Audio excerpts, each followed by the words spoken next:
Assalamualaikum warahmatullahi wabarakatuh. Yang saya hormati Bu Isma selaku guru pembimbing kami dalam bidang studi agama Islam ini, dan yang saya sayangi teman-teman semua. Perkenalkan, nama saya Maulida Hasana, saya dari kelas 12 MIA 4. Baik, di sini saya akan membacakan Quran Surah Al-Imran ayat 190 sampai dengan ayat 191 dan ayat 159 beserta tajwidnya.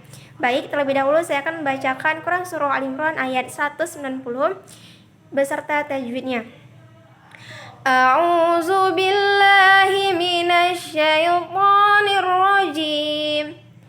Bismillahirrahmanirrahim. Inna fi khalqis samawati wal ardi waqtilafil laili wan nahari la ayatin li ulil albab. Penjelasan hukum tajwid pada Quran Surah Al-Imran ayat 190 itu ada yang pertama inna. Hukum tajwidnya yaitu adalah gunnah karena ada nun di tasydid. Kemudian yang kedua ada fi. Hukum tajwidnya itu adalah mad tabi'i karena ada kasroh diikuti ya sukun. Yang ketiga ada khalaqis samawati.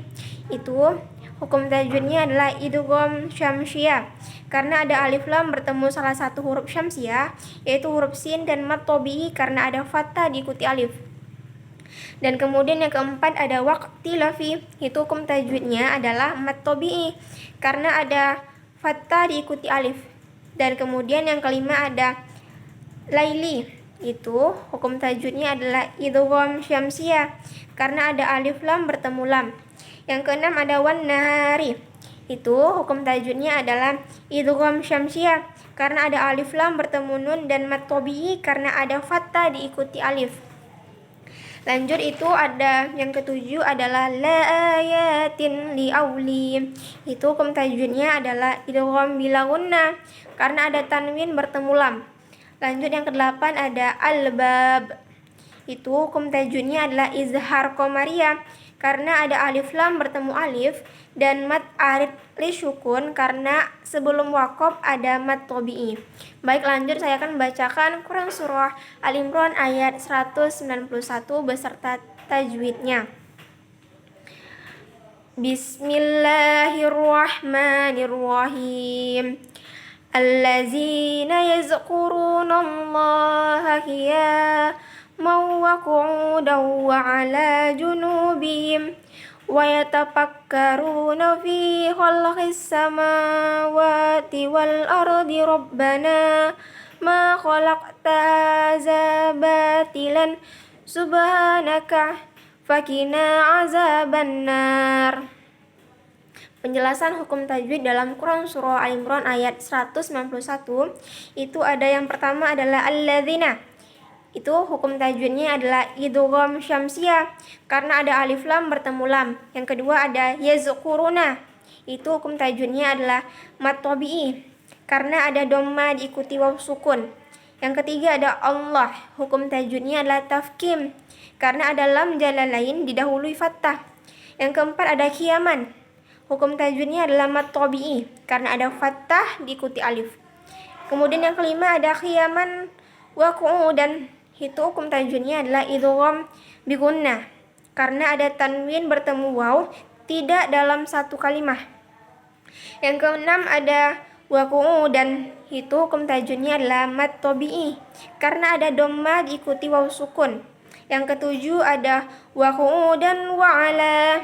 Itu hukum tajwidnya adalah idgham bi gunnah karena ada tanwin bertemu waw tidak dalam satu kalimah. Yang kedelapan ada junubihim. Yaitu hukum tajwidnya adalah mad tabi'i karena ada dhamma diikuti waw sukun. Yang kesembilan ada junubihim wa yatafakkaru. Itu hukum tajwidnya adalah izhar syafawi karena ada mim mati bertemu dengan salah satu huruf izhar syafawi yaitu huruf waw. Yang ke-10 ada yatafakkarun. Itu hukum tajwidnya adalah mad tabi'i karena ada dhamma diikuti waw sukun. Yang ke-11 ada fi. Hukum tajwidnya adalah mad tabi'i karena ada kasroh diikuti ya sukun. Yang ke-12 ada as-samawati. Itu hukum tajwidnya adalah idgham syamsiah karena ada alif lam bertemu salah satu huruf syamsiah yaitu huruf shin, dan mad tabi'i karena ada fathah diikuti alif. Yang ke-13 ada wal ardi. Itu hukum tajwidnya adalah izhar qamariyah karena ada alif lam bertemu alif. Yang ke-14 ada rabbana. Itu hukum tajwidnya adalah mad tabi'i karena ada fathah diikuti alif. Yang ke-15 ada ma. Itu hukum tajwidnya adalah mad tabi'i karena ada fathah diikuti alif. Kemudian lanjut yang ke-16 itu ada khalaqta. Itu hukum tajwidnya adalah qalqalah sugro. Qalqalah itu berarti pantulan ya. Khalaqta karena ada salah satu huruf qalqalah bertanda baca sukun atau asli mati. Lanjut yang ke-17 itu ada haza. Hukum tajwidnya adalah mad tabi'i karena ada fathah diikuti alif. Yang ke-18 ada batilan. Itu hukum tajwidnya adalah mad tabi'i karena ada fathah diikuti alif. Yang ke-19 ada batilan subhanaka. Itu hukum tajwidnya adalah ikhfa karena ada tanwin bertemu salah satu huruf ikhfa yaitu huruf shin. Yang ke-20 ada subhanaka. Hukum tajwidnya adalah mad tabi'i karena ada fathah diikuti alif. Yang ke-21 ada fakina. Itu hukum tajwidnya adalah mad tabi'i karena ada fathah diikuti alif. Yang ke-22 ada azabah. Itu hukum tajwidnya adalah mad tabi'i karena ada fathah diikuti alif. Lanjut yang ke-23 dan yang terakhir adalah an-nari. Itu hukum tajwidnya adalah idgham syamsiah karena ada alif lam bertemu nun dan mad arid lisukun karena sebelum waqaf dan mad tabi'i. Lanjut saya akan membacakan Quran surah Al-Imran ayat 159 beserta hukum tajwidnya. Bismillahirrahmanirrahim.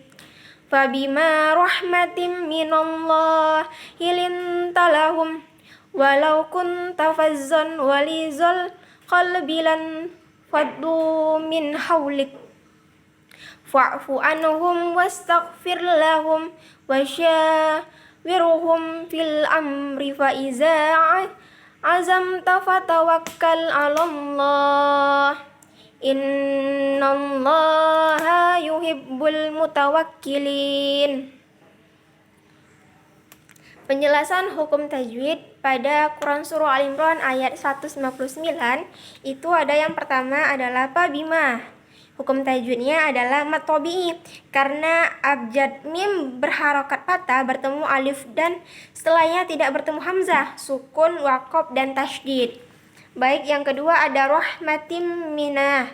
Itu hukum tajwidnya adalah idgham bigunnah karena huruf ta berharakat fathah, tanwin bertemu karakter mim. Nah, yang ketiga ada Allah. Allah hukum tajwidnya adalah tafkhim. Itu adalah karena lafaz Allah didahului oleh abzad hijaiyah nun berharakat fathah. Yang keempat ada lintah. Itu hukum bacanya adalah ikhfa karena karakter nun sukun bertemu huruf ta. Yang kelima ada walau. Hukum tajwidnya adalah mad layin karena ada ya sukun didahului huruf lam berharokat fathah. Yang keenam ada kuntah. Itu hukum tajwidnya adalah ikhfa karena ada huruf nun sukun bertemu huruf ta. Yang ketujuh ada fazan walizah. Itu hukum tajwidnya adalah izhar karena ada karakter bertanwin bertemu karakter ghain. Nah, yang ke-8 ada ghalizan qalbi. Itu adalah hukum tajwidnya adalah mad asli karena ada lam berharokat kasroh bertemu ya sukun dan setelahnya tidak bertemu hamzah, sukun, waqaf dan tasydid. Yang ke-9 ada lan faddu. Itu hukum tajwidnya adalah ikhfa karena nun sukun bertemu abjad fa. Yang ke-10 ada faddu. Itu hukum tajwidnya adalah mad orisinil, yaitu karena abjad dad berharokat dhamma bertemu waw sukun. Yang ke-11 ada minhau. Itu hukum tajwidnya adalah izhar karena nun sukun bertemu karakter ha. Yang ke-12 ada haulik. Itu hukum tajwidnya adalah mad layin karena waw sukun didahului oleh ha berharokat fathah. Yang ke-13 ada fa. Itu hukum tajwidnya adalah mad tabi'i karena fa berharokat fathah bertemu alif dan setelahnya tidak bertemu hamzah, sukun, waqaf, dan tasdid. Yang ke-14 ada anhum. Itu hukum tajwidnya adalah izhar karena nun sukun bertemu abjad ha. Yang ke-15 ada anhuwa. Anhumwa itu hukum tajwidnya adalah izhar syafawi karena min sukun bertemu karakter waw. Yang ke-16 ada lahumwah. Itu hukum tajwidnya adalah izhar syafawi karena karakter mim sukun bertemu abjad waw. Yang ke-17 itu ada sya. Itu hukum tajwidnya adalah mad tabi'i karena huruf shin berharokat fathah bertemu alif. Yang ke-18 ada humpi. Itu hukum tajwidnya adalah izhar syafawi karena min sukun bertemu huruf pa. Yang ke-19 ada amri. Itu hukum tajwidnya adalah izhar syafawi karena mim sukun bertemu roh. Nah, yang ke-20 itu ada faizah. Hukum tajwidnya adalah mad tabi'i karena huruf zal berharokat fathah bertemu alif. Yang ke-21 ada azamtah. Itu hukum tajwidnya adalah izhar syafawi karena mim sukun bertemu tah. Yang ke-22 ada innah. Itu hukum tajwidnya adalah nun tasydid karena nun bertasydid. Yang ke-23 ada mutawah. Itu hukum tajwidnya adalah alif lam qamariyah karena huruf alim lam bertemu mim. Nah, untuk yang terakhir yaitu adalah yang ke-24 itu ada kilinah. Itu hukum tajwidnya adalah mad arid lisyukun karena huruf mad jatuh sebelum abjad yang diwaqaf. Nah, begitulah penjelasan yang dapat saya sampaikan mengenai penjelasan hukum tajwid Quran Surah Al-Imran ayat 190 sampai dengan ayat 191 dan ayat 159. Baik, semoga apa yang saya sampaikan dapat dimengerti dan bermanfaat. Kurang dan lebih saya mohon maaf. Saya akhiri dengan wassalamualaikum warahmatullahi wabarakatuh.